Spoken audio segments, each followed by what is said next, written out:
Welcome back, everybody. We're going to skate into hockey right here. Let's do that hockey, Tradon. Yeah, dude. Look, I mean, I like that we're skating into hockey. I like that. This is my first week where I'm not actually giving you guys a preview. I'm just kind of talking about what happened in the last week or so. Yeah. This is nice. But first, I mean, I'd be remiss if I didn't give everyone an update. We are doing NHL fantasy hockey, so I'll give an update. Alex, as we mentioned in the beginning of this podcast, you're undefeated. I believe you beat did you beat Tyler? Yeah, so Tyler lost there. Yep. James, you are, give me 2 seconds, I had it right here. 1 and 2. James, you are 1 and 2. You had a rough week against Eric. If I would have played anybody else, I would have won. Yeah, that happens. The hell, man. And I barely beat my fiance Kylie to make it myself 2-1. She is still 0-3. Unfortunately, I think she's like 0-5 in the NBA as well. But opposite of Alex. We'll try and figure that out. But guys, the first 3 weeks of hockey have been quite entertaining. I've been catching as many games as I can here and there. What do you guys, I mean, before I get into like main topics, I mean, what are you guys' feelings on the season? I mean, for what you've seen, I mean, do you guys like the hockey? Is it exciting?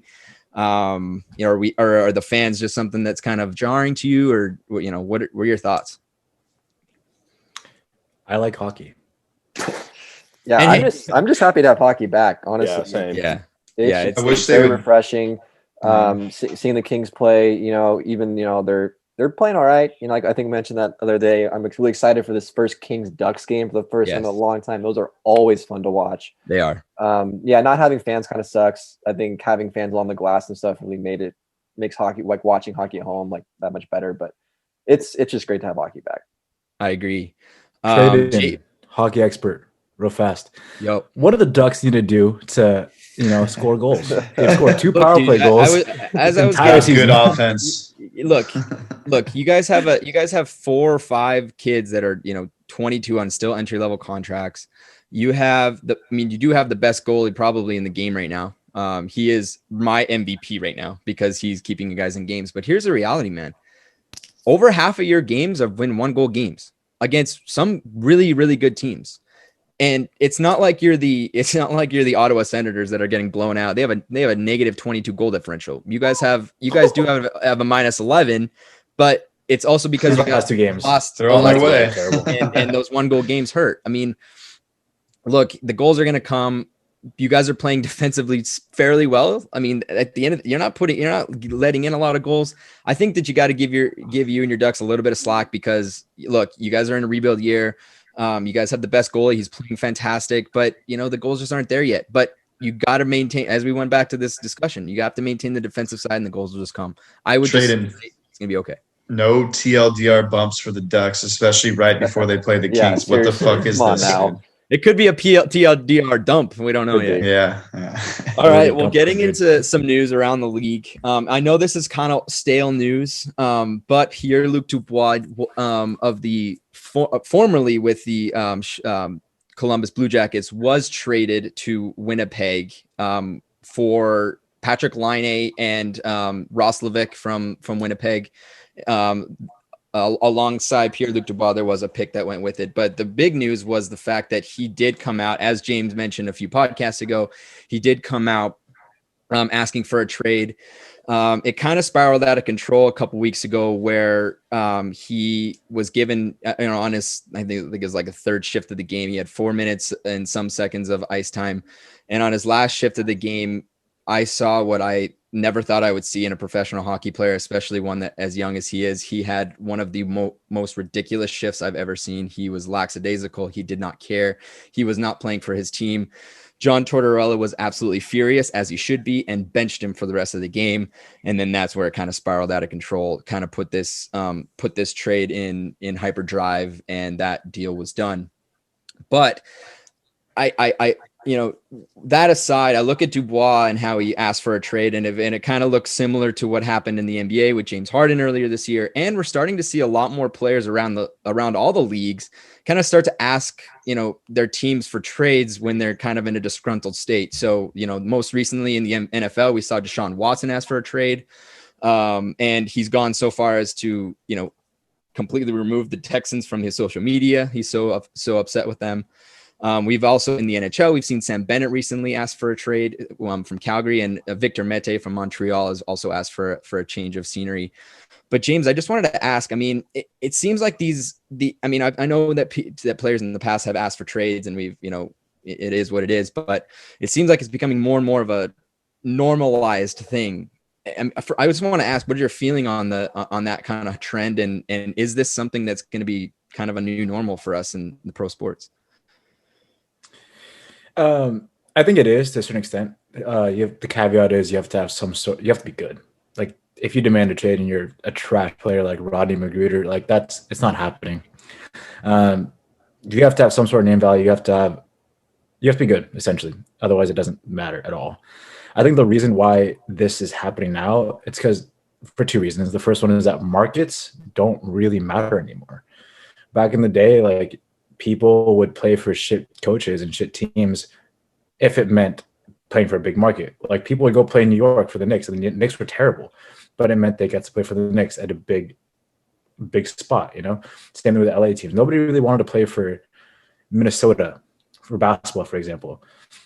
And nobody really wanted to play for Winnipeg until now. Now Pierre-Luc Dubois wants to play for Winnipeg because markets don't matter. And that leads me to my next point, is that social media and the internet play a huge part in this, because a player's dissatisfaction and happiness is amplified tenfold. It kind of snowballs. Like you can say one thing on Twitter and people exaggerate it, and then all of a sudden you hear it more and more. And you as the player who made the first comment are now thinking and integrating what you're seeing into your mind, and now it's bigger. So it came out as like, hey, man, I wasn't happy with my play time here, to now I want to get traded. And you think about it, you're like, damn, maybe I do want to be traded. And it goes from there. Mm-hmm. So players start to really believe in their own claims. Honestly, I'm not a fan of it. In my opinion, you signed a contract. You made a promise to that team, to that city, to those players and those fans. Honor it. Like, if you didn't like it, you should have figured all that out before you signed the contract. Yeah. It's not the fans' fault that you don't like it there, dude. Like, get over it. But on the flip side of that, I think as we as a nation and a country start to develop a different way of looking at things and start to really take into account the humans' kind of mental well-being, I think this is beneficial for that. Because now players have their mentality in a good spot rather than being in distress all the time. But that it kind of goes, there's like a little tightrope, It's like being mentally sound versus making a lot of money and staying true to your promises. And that's a difficult thing about all this. Do you think that the way that some players do it make a difference? We've seen some players just say ask for a trade, but they, as we saw actually with Patrick Laine, but he committed to playing hard every shift for the Winnipeg Jets, no matter what, until he's traded. He's not going to give up on his team. And then you see Pierre-Luc Dubois do something that I've never seen before, gave up on his team, so to speak. And then we're also seeing Deshaun Watson go as far as to completely, scrub his whole name of the Houston Texans. Is it a case by case basis, or, is this just, I guess, does your sympathy kind of run case by case, or is it kind of uniform that you don't really like it, but it's kind of becoming normal? As a human, it's definitely case by case. Like you feel for some players more than you feel for others. Like if Deshaun Watson pulled what Pierre-Luc Dubois did, I'd still be on Deshaun Watson's side, mainly because he's a good dude and he's done it the right way. He's not doing it the right way, but he has valid reasons for not wanting to be in Houston anymore. Definitely. I guess at the end of the day, it's going to matter how much you want to get out of there. If you want to expedite it and the situation's that bad in your opinion, and it's all relative. Like we can't judge Pierre-Luc Dubois for his sufferings because we don't know. It's all relative. But if you want to get out of there fast enough and right away, that's what you're going to do. It's going to expedite it. It doesn't make you look good, but it'll make him happy. So it's case by case basis. I like that. It was definitely effective. it was very interesting. Good luck to him up in Winnipeg, and good luck to Patrick Laine in Columbus. I look forward to seeing his goal scoring on that team. Moving on, it was Wayne Gretzky's birthday on the 25th of January. Tyler, Wayne Gretzky has been such an icon in the NHL. He's the greatest hockey player ever played game. What do you think his biggest and most significant contributions to hockey have been thus far? Just kind of giving some praise to the great one today. For sure. Happy birthday, Wayne Gretzky, 6-0. We've talked about his absolute dominance in the sport in previous podcasts, but the question was more like, what is his biggest contribution? And for me, it's hands down the growth of hockey in the United States, particularly in non-traditional hockey states, being kind of West Coast California, Sun Belt kind of area states in the country.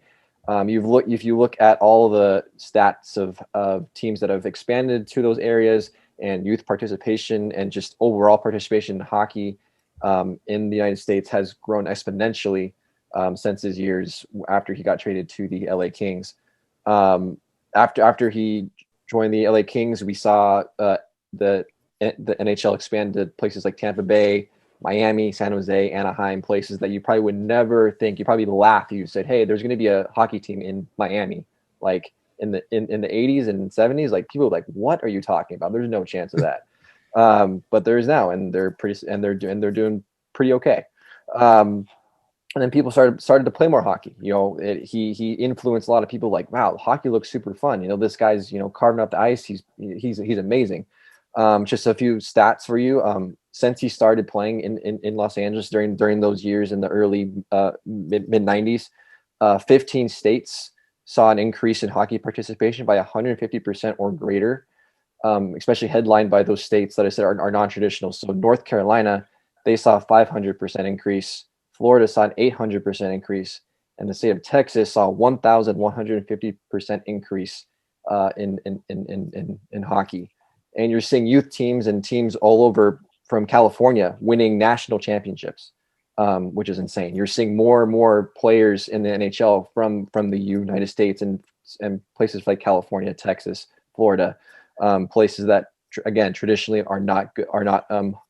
don't breed hockey players. And you're seeing the U.S. national team have more success, as we saw last month at the World Juniors, beating Team Canada for the gold medal. So I think there's easily, as soon as Wayne Gretzky came to Los Angeles, the amount of hockey that has exploded in this country since then has spiked. And I think that for me is his biggest contribution.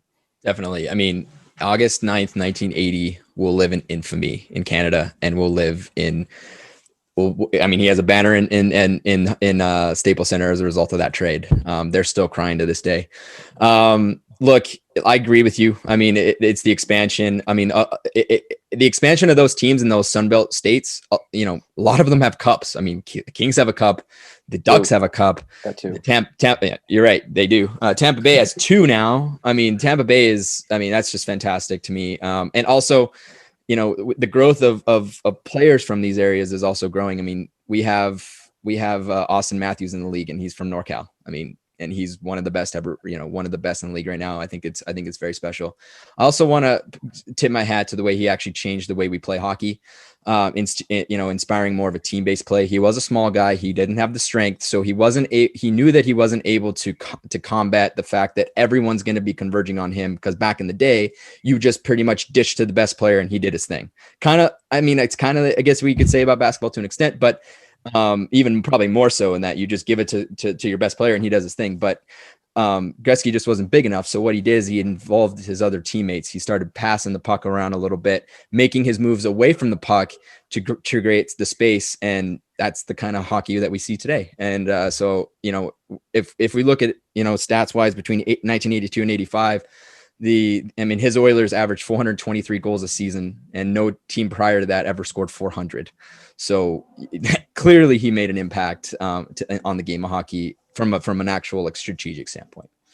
So thank you, Tyler. Moving on to the third topic I got. Alex Ovechkin scored a game winner in his first game back from his 4-game COVID suspension, just seconds into OT against the Bruins.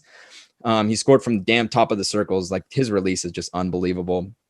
So Alex, he is tied for 7th in the all-time scoring list. And my question for you is, do you think that this guy has the ability to encroach Gretzky's goal level of 894?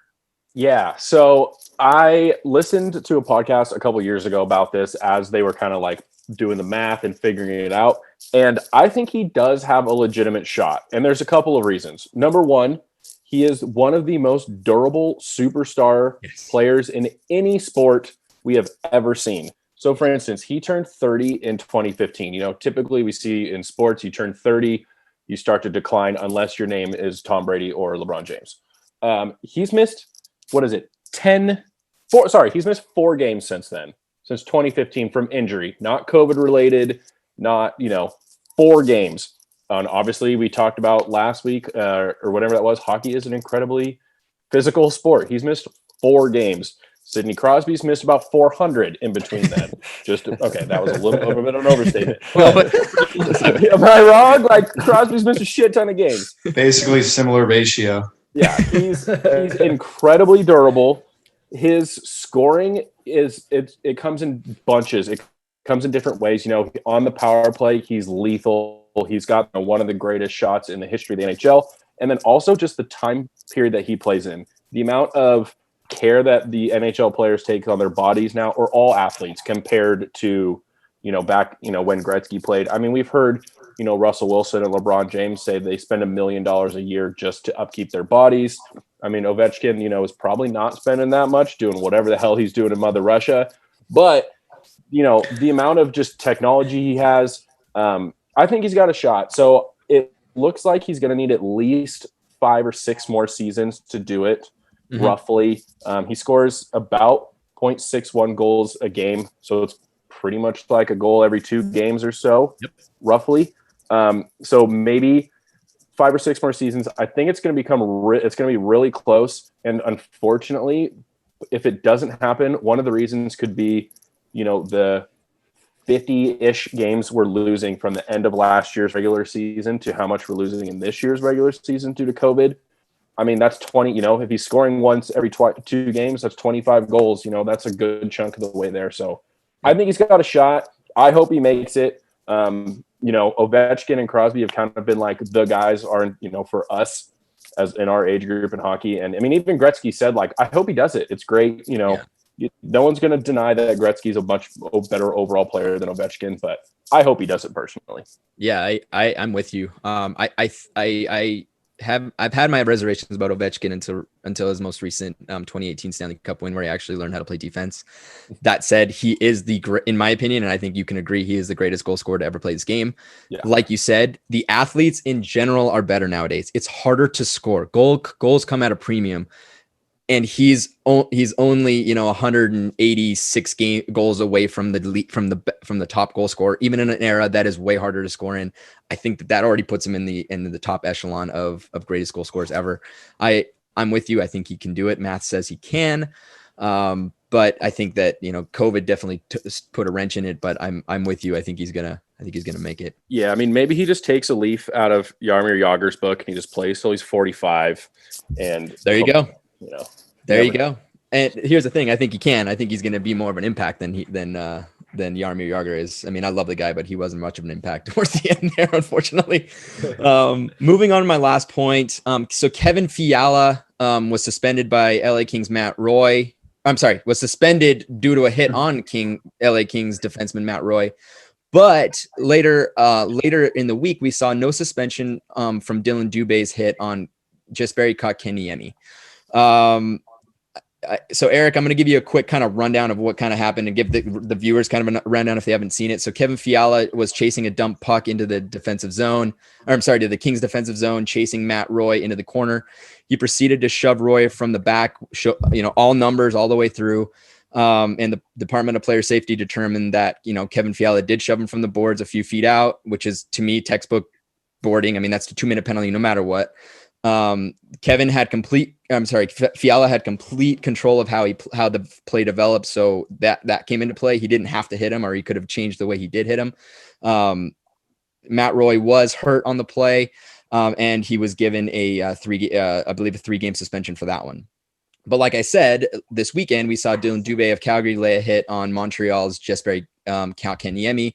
We saw Kotkaniemi corral the puck behind his own net, and he's getting pressure from the strong side. So he turned around and changed directions in which he ran right into, or I guess he got nailed right by Dylan Dubé coming the other way, who really kind of dropped his shoulder up, jumped up a little bit, and the principal point of contact was the head. The Department of Player Safety said that the play did not warrant it. First of all, it wasn't a penalty, and second of all, did not warrant a suspension because the Department of Player Safety said that Dubé's hit to the head was unavoidable. First of all, I don't know if you saw it, but do you think that the Dylan Dubé hit is suspension worthy? Yes. That hit reminded me of the Tkachuk hit on Doughty when this is when he first kind of made his identity to be like the next rat in the league. It's the same style of a hit. Kotkaniemi has his head down, but he's getting the puck. He's turning around. As he's turning around, you see Dubé like starting to charge at him. As he turns around, Dubé, it's not like he changes levels or anything, but he's just already at the level of his head and just fucking clocks him. So yeah, I think it is a suspension, maybe like a 1 to 2. I don't think to the Fiala one. Yeah, please do. Fuck Matt Fiala. Is his name Matt Fiala? Whatever Kevin the fuck Fiala. His name is. Fuck yeah, Kevin Fiala. That was a dirty piece of shit rat hit. They say when you're looking at the numbers to ease off, you watch him extend his arms out as they're getting just enough space in between the boards. He shoved Roy into the boards. He could have broken his neck. He gave him a concussion. I heard his story too. So right before that, Walker on the Kings takes a 90-mile-per-hour slap shot to the mouth from Dumba, which was, accidental. So he comes off. He's bleeding all over the place. I think 3 or 4 minutes later is when the Roy hit happens. There's trails of blood from the ice to the training room. And, the athletic trainers are doing all they can to just keep these guys stable. And, so Fiala doing that, he could have avoided it. He didn't. The Dubé hit, he could have avoided it. He didn't. The Dubé hit, he still could have hit him, but hip check him or something, don't extend your arms and cross check him in the face. So they both are suspension worthy. The Fiala one, I think he only got 3 games. I don't know if he has any other offenses. He has zero. So that's probably why. And then that gets me right into your other question. The NHL is inconsistent, I think, with their suspension calls because, that even though the Fiala hits his first offense, that was a really bad one. I think that should have been at least 5 games. The Dubé one, I think that's his first suspension as well. 1 to 2 games is okay with that. But, a lot of times they just base it off all right, it's Lucic. This is his 3rd time. Let's give him 7 games, where it's sometimes they don't depend off the severity, more just he's a repeat offender. So they need to just be more consistent with that in that sense. Yeah, I definitely agree. The consistency is an issue. I definitely think that the Dubé hit was a suspension worthy hit. I don't think it was worth 3, but I think it was worth 2. As for Kevin Fiala, it's interesting because he's been hit like that before and been sent to the dressing room himself. So I'm surprised that they do that he did it. But hey, that's kind of hockey. It's just the way it goes. But yeah, I agree with you. I'm very shocked that Dylan Dubé did not get suspended, but it is what it is. Sorry, Montreal fans, just get him back. Just get him back in the next game. But hey, that is my roundabout the NHL news. Tyler, that's all I got this week. Thank you, Tradon. Always love talking hockey with you, and it's always fun to talk about it as the season is happening. So we're excited about it, and we're looking forward to many more of these as the rest of the season continues.